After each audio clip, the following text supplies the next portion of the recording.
So when I was much younger, I actually wanted to be a teacher because my mum was a teacher.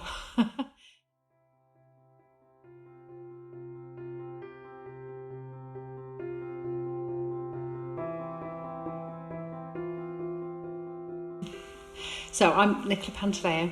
I'm a teacher at Wood Green School. I started off teaching art, but I now also teach textiles as an art subject. When I was much younger, I actually wanted to be a teacher because my mum was a teacher. And so I then went off in various different directions. I actually have a degree in architecture, but I ended up slipping back into teaching.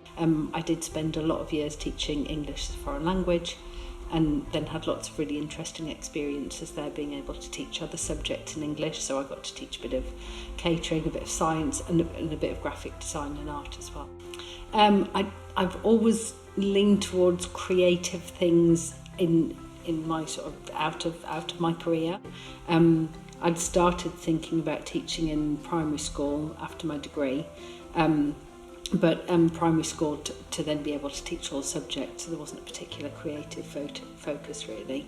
And then moved to Italy, where it was the obvious choice was to actually just to start teaching English.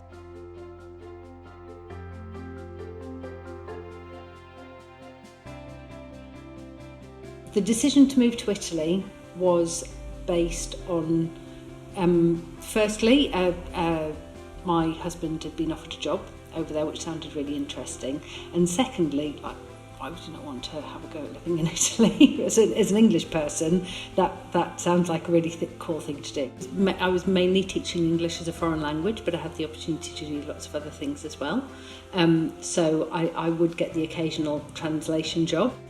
And it was really positive because I was always working freelance really, so I was going in and doing the fun bit with them and doing conversation classes, but we'd play games and I'd show them videos or show them like American TV series that they were all watching. I remember we did lots of lessons on Banksy, who was becoming famous at the time. This is all back sort of 2002. I started teaching in Italy, and what else did we do? We watched episodes of The OC, because all of these kids were watching The OC dubbed.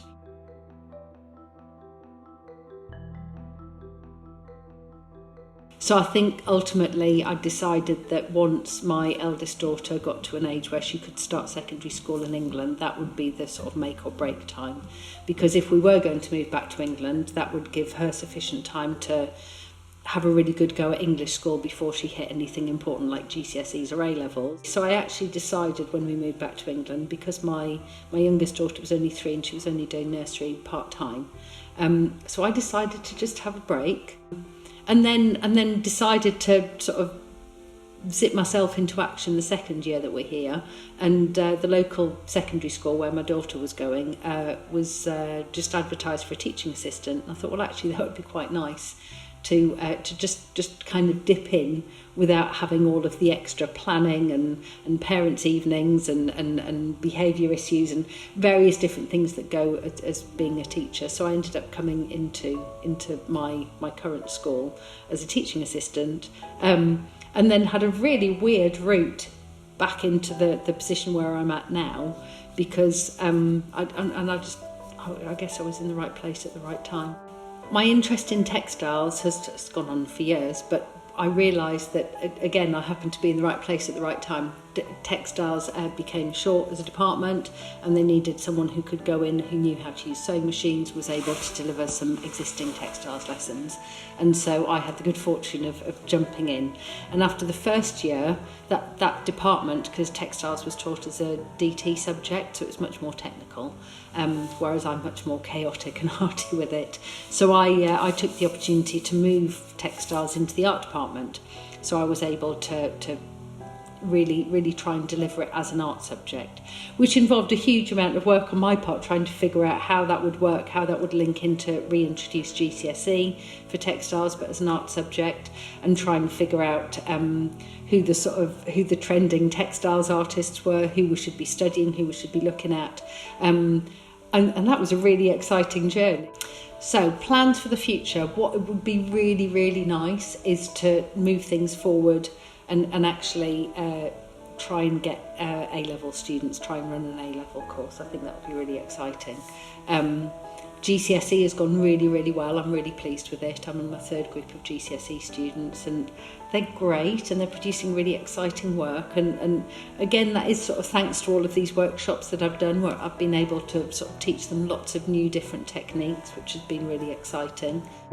But yeah, ultimately, I think expanding it, getting more kids doing GCSE and getting kids doing A-level, I think that would be really exciting.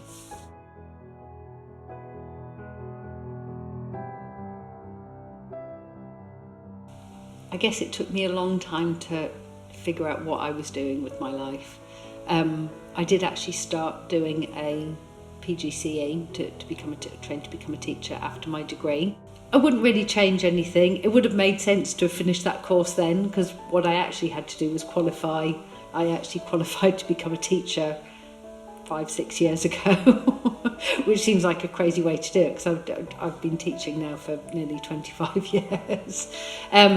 So I suppose I would have qualified sooner, I think, because that would have made sense, really, wouldn't it?